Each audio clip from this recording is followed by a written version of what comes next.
Welcome to the Deep Dive. We're diving into the world of veterinary neurology today. Sounds exciting. We're looking at a study. It was published in Toxicologic Pathology. It's about an unusual neurological change. They found it in Beagle dogs. Interesting. What kind of change are we talking about? Well, they think it might be a new background lesion. That means it occurs naturally, not caused by anything external. Oh, that is fascinating. It makes you think about the implications for animal welfare and drug development, too. Understanding this change is crucial, especially for those working with beagles, right? Absolutely. So let's dive in. This change, they found it in the basal nuclei. That's a group of brain structures. Right, the basal nuclei. They're crucial for so many things. Movement, learning, even behavior. It's a control center, basically. And researchers, they've observed this thing, a distinct area. It's symmetrical and pale. Yeah. You see it on both sides of the caudate nucleus. The caudate nucleus, part of the basal nuclei. So we're not talking about just any random spot. It's specific, which is intriguing.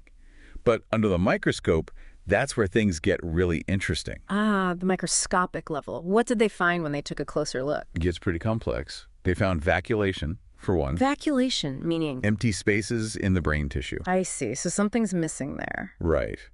And they also saw gliosis. Gliosis. That's an increase in glial cells, right? The support cells for neurons. Exactly. And to top it off, they found demyelination. Demyelination. That means a loss of myelin, the fatty substance that insulates nerve fibers. So it's not looking good. Sounds like there's some degeneration or breakdown in the affected brain tissue. That's quite a bit of damage. And this was seen in beagles. Yeah.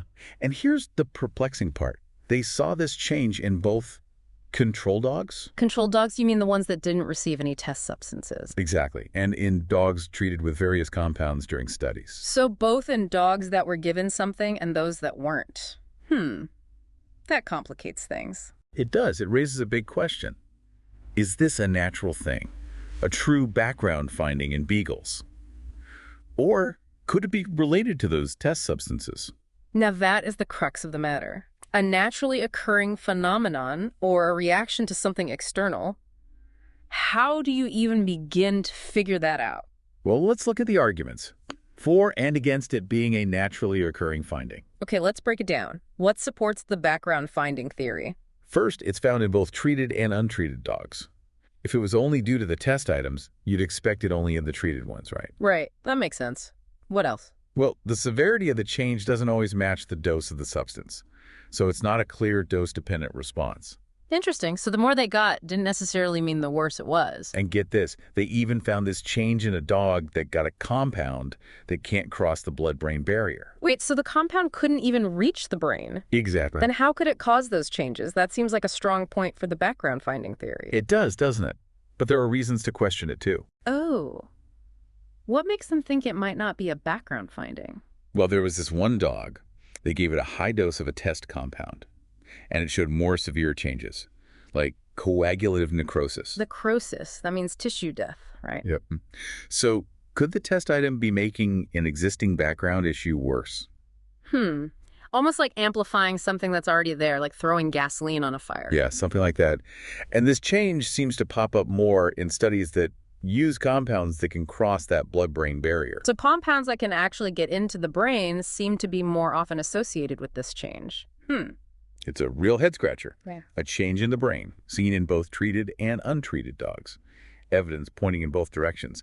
Why is it so important to figure this out, though? Well, think about drug development. If this is a natural occurrence in beagles, and we think it's a side effect of a drug, We might stop developing a potentially life-saving medication. exactly, that's a scary thought. So this isn't just about dogs, it could affect human health too. It really could. And we can't forget animal welfare. If this change is bad for the dogs, we need to understand it. Maybe we can find ways to prevent it or manage it. Absolutely. So how do we move forward? What are the next steps in this investigation? Well, the good news is researchers are on it. They're doing more research, using all sorts of techniques. They're trying to figure out what causes this change. Like what are some of the approaches they're taking? They're using immunohistochemistry, looking at the affected brain tissue in detail. They're analyzing gene expression patterns with transcriptomics and studying the proteins involved with proteomics. Wow, they're really going all out. They're even doing whole genome sequencing, trying to find genetic links. It's quite a multi-pronged approach. And they're not working alone. Pharmaceutical companies, contract research organizations, academic institutions. It's all hands on deck. Everyone is working together to solve this mystery. So what did they actually see when they took a closer look at that brain tissue? Well, they use this technique called immunohistochemical staining. It highlights specific cells and structures. Ah, so they can see things more clearly. What were they looking for specifically? They looked for markers of astrocytes and microglia. Those are like the brain support crew, right? Exactly. Astrocytes help maintain the environment around neurons, and microglia, they're like the brain's immune cells, always on patrol. So what did they find when they looked at those cells? Did they see anything unusual? They did. In the affected areas, there was an increase in astrocytes, more of them, bigger, and they were more active. Like their alarm bells were going off. Exactly. Something was definitely wrong. Makes sense. If there's tissue damage, the astrocytes would be the first responders. Right. And the microglia were reacting too. They were showing signs of activation. Some were even transforming into a more reactive form. So both types of support cells were reacting, confirming something unusual is going on. What about the myelin? Did they find anything else when they looked at that more closely? Oh, yes. They used special stains and antibodies to look at the myelin. And they found clear evidence of damage and disruption. Like the insulation was breaking down. Exactly. The myelin sheaths, which normally wrap around nerve fibers, were broken down and fragmented. So we've got tissue damage, loss of myelin, and an inflammatory response from the brain's support cells. A pretty clear picture of something going wrong. Did they stop there? Or did they keep digging? They dug deeper. They used electron microscopy. Electron microscopy. That's serious magnification. It is. We're talking nano-level detail here. Wow. And what did they see at that level? Well, they saw these dilated myelin sheaths pushed apart by empty spaces. Empty spaces? Yeah. They think those spaces correspond to the vacuoles they saw under a regular microscope. Ah, so it's all connecting. Right. And they also saw ballooning, distancing, even rupture of the myelin sheaths, just more confirmation of the damage. It's like the wiring in the brain is getting frayed and damaged. Remember that dog we talked about? The one with the necrosis? The one with the more severe changes. Yes. Did they find anything else when they looked at its brain in detail? They did. They used a technique called step sectioning, and they found a large area of coagulative necrosis. Right in the center of the lesion. Right where the damage was most severe. And remember, that dog had received a high dose of a test compound. So it makes you wonder if there's a connection there. It does. But here's the thing. The other dogs with this change, they didn't have necrosis. So it's not a consistent finding. Nope.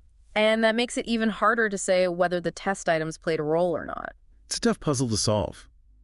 So how do researchers even begin to figure out if this is a true background finding or not? What are they looking at? Well, they analyze several factors. First, they consider that it's seen in both treated and untreated dogs. If it were only due to the test items, you'd only see it in the treated group, right? Right. That makes sense. Yeah. What else are they considering? They also look at something called dose dependency. Does the severity of the change match the dose of the test item? So a higher dose should mean a more severe change. Exactly. But in most cases, there wasn't a clear relationship there. Interesting. So if it's not clearly linked to the dose, that suggests it might not be a direct effect of the test items. It does. But then we have that dog that got the compound that couldn't even cross the blood-brain barrier. Right. The one where the compound couldn't even reach the brain. Exactly. It's a strong argument for it being a true background finding. If the compound couldn't get to the brain, how could it cause the changes? That is the burning question, isn't it? It really is. Mm-hmm. But earlier you said that the researchers didn't find a statistically significant difference in the proportion of affected dogs between the treated and control groups. That's right. Can you explain that? What does that mean? Well, they acknowledged that the number of affected dogs in the control group was very small. So not enough data to be sure. Right. It limited their statistical power. They couldn't draw definite conclusions. I see. So while the evidence leans towards it being a background finding, there's still some uncertainty because of the small sample size. Exactly. And that has big implications for how researchers approach this going forward. So what now? What kind of research is being done to get to the bottom of this? They're doing a lot. More immunohistochemical staining, for one, looking for other markers of damage or inflammation in the brain.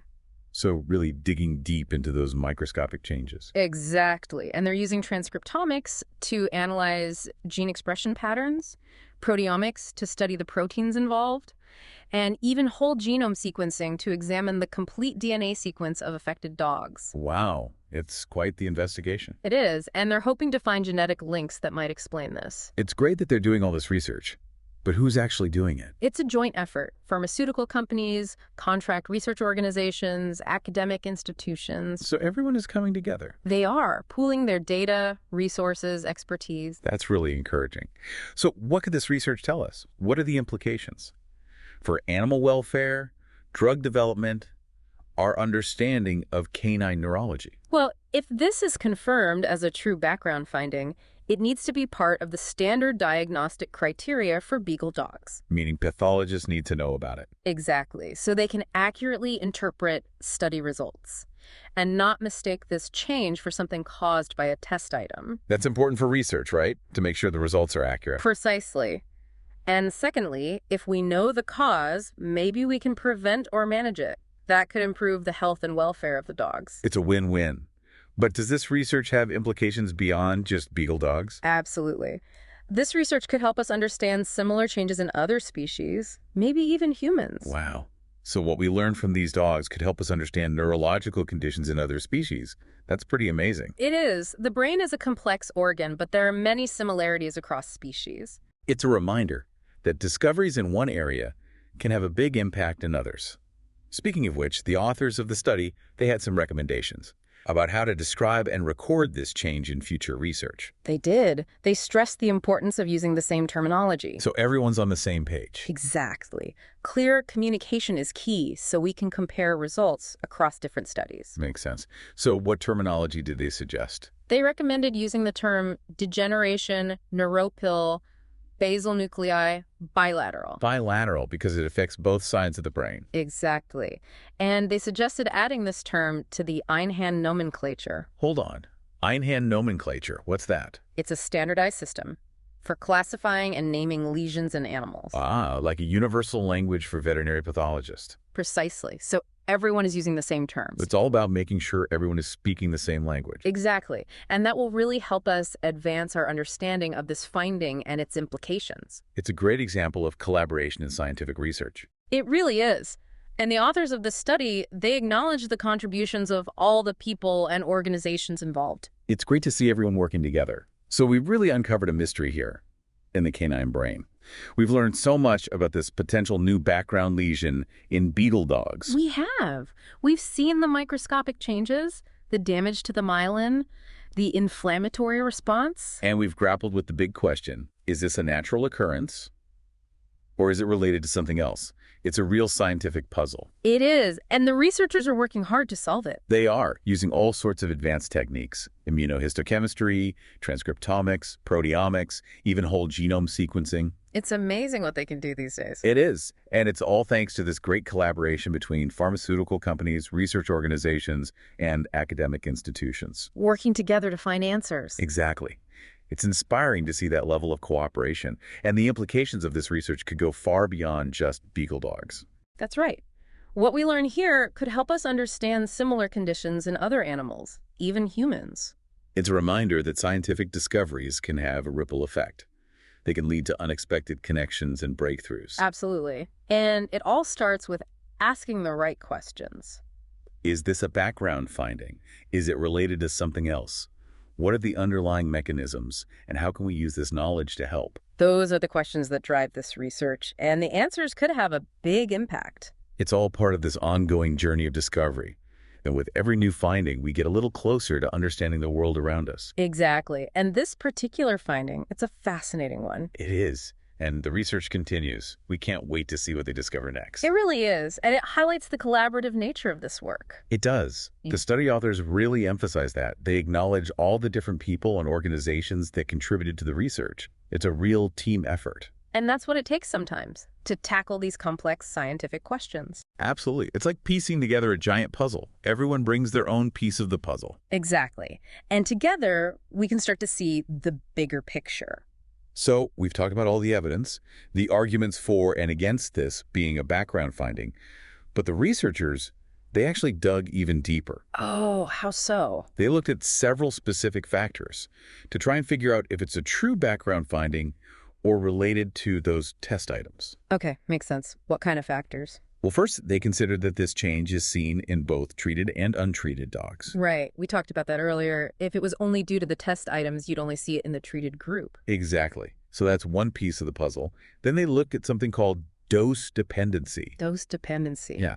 It means, does the severity of the change match the dose of the test item? Ah, I see. So a higher dose should mean a more severe change. Right.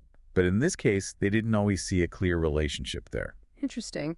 So the more the dogs received didn't necessarily mean the change was worse. Exactly. And then there's the case of the dog that received the compound that couldn't cross the blood-brain barrier. Right. The one where the compound couldn't even get into the brain. Yeah, that one really makes you think. Because if the compound couldn't reach the brain, how could it cause the changes? That's a good point. That seems to support the idea that it's a true background finding. It does, doesn't it? But there's still some uncertainty. Because the researchers didn't find a statistically significant difference. A statistically significant difference in what? In the proportion of affected dogs between the treated and control groups. Oh, I see. So statistically, they couldn't say for sure whether there was a difference. Right. And they acknowledged that the number of affected dogs in the control group was very small. So not enough data to draw firm conclusions. Exactly. It limited their statistical power. I see. So while the evidence might point toward it being a background finding, we can't be absolutely sure. Exactly. But that's how science works, right? Yeah. You gather evidence, you analyze it, and you keep asking questions. Absolutely. So what are the next steps? What kind of research needs to be done to really get to the bottom of this? Well, they're doing a lot more research. They're using a variety of techniques to investigate the potential causes of this change. Like what? What are some of the things they're looking at? Well, for one, they're doing more immunohistochemical staining to look for other markers of damage or inflammation in the brain. So really looking at those tissues under a microscope, trying to understand the details of what's happening. Right. And they're also using transcriptomics to analyze gene expression patterns. Transcriptomics. Yeah. It's a way of looking at which genes are turned on or off in the cells. It can give you clues about what's going wrong. Fascinating. So they're looking at the genes, the proteins. What else? They're also doing proteomics to study the proteins involved. And some researchers are even going as far as whole genome sequencing. Whole genome sequencing, that's pretty high tech. It is. They're looking at the complete DNA sequence of the affected dogs, trying to find any genetic links. It sounds like they're leaving no stone unturned. They're not. It's a pretty massive undertaking.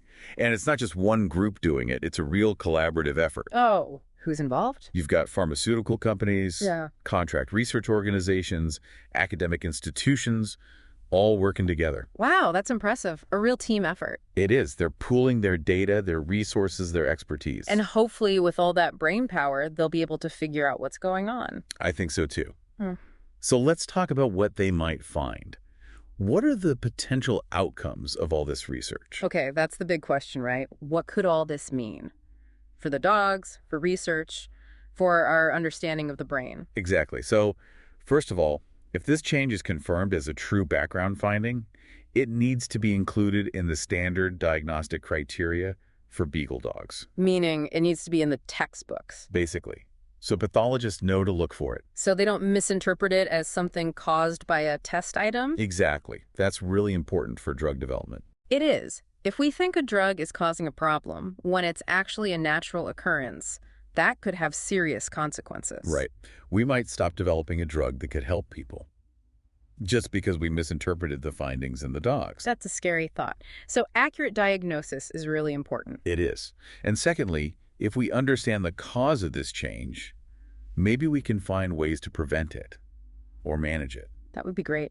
Not just for the dogs involved in research, but potentially for other dogs too. Exactly. And it might even have implications for other species. Like humans. Potentially. We talked about that earlier. The brain is a complex organ, but there are a lot of similarities across species. Right. So what we learn from dogs might help us understand similar conditions in other animals, and maybe even humans. It's a reminder that scientific discoveries can have these ripple effects. They can lead to connections and breakthroughs that we never expected. It's true. You never know where research will lead you. You don't. And that's what makes it so exciting. But in the meantime, the researchers studying this change in Beagle dogs, they had some specific recommendations. Oh, like what? They said it's really important to use the same terminology.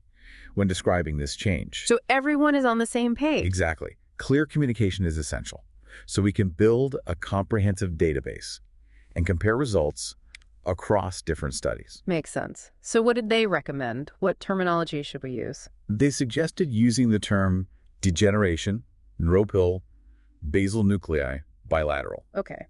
Degeneration, neuropil, basal nuclei, bilateral. And bilateral, that means. It affects both sides of the brain. Right. And they want to add this term to something called the in-hand nomenclature. In-hand nomenclature. Yeah, it's like a standardized system for classifying and naming lesions in animals. So it's a way of making sure everyone is using the same language. Yeah. When they're talking about these things. Exactly. It's all about harmonizing the terminology. So we can all understand each other. Precisely. And that will help us move forward in our understanding of this finding and what it might mean. It's a great example of how collaboration and communication are so important in science. I agree. It's not just about the research itself. It's about sharing the findings and working together to make sense of them. It really is. And it highlights how important it is for everyone to be on the same page, to use the same language, so we can really compare findings across different studies. It's like building a giant database of knowledge and making sure all the pieces fit together. Exactly. So where do we go from here? We've uncovered this mystery in the canine brain, this potential new background lesion in beagle dogs. What have we learned? We've learned a lot. We've seen those microscopic changes, the damage to the myelin, the inflammatory response. We've seen how the brain's support cells react, the astrocytes and the microglia. And we've grappled with that central question. Is this a natural occurrence, or is it related to the test items used in the studies? A true background finding or something else. It's a real puzzle. And the researchers, they're working hard to solve it. They're using all these advanced techniques. Immunohistochemistry, transcriptomics, proteomics, even whole genome sequencing. It's amazing what science can do these days. It really is. And it's all thanks to collaboration. That's what's so inspiring about this. Pharmaceutical companies, research organizations, academic institutions, all working together. Pooling their resources, sharing their knowledge. To get to the bottom of this. Exactly. And the implications of this research, they could go far beyond just beagle dogs. That's right. What we learn here, it can help us understand similar conditions in other animals, maybe even in humans. It's a reminder that science is interconnected. What we discover in one area can have an impact in so many others. And this deep dive, it's been a journey into the complexities of the canine brain. It really has. Yeah. And it's clear that the journey is not over. There's still so much to learn. But with every new finding, we get a little closer to understanding. Understanding the brain. Understanding these dogs. And maybe even understanding ourselves a little better. From Vet Neurojar, keep those minds inspired. Hearts light. And tails wagging.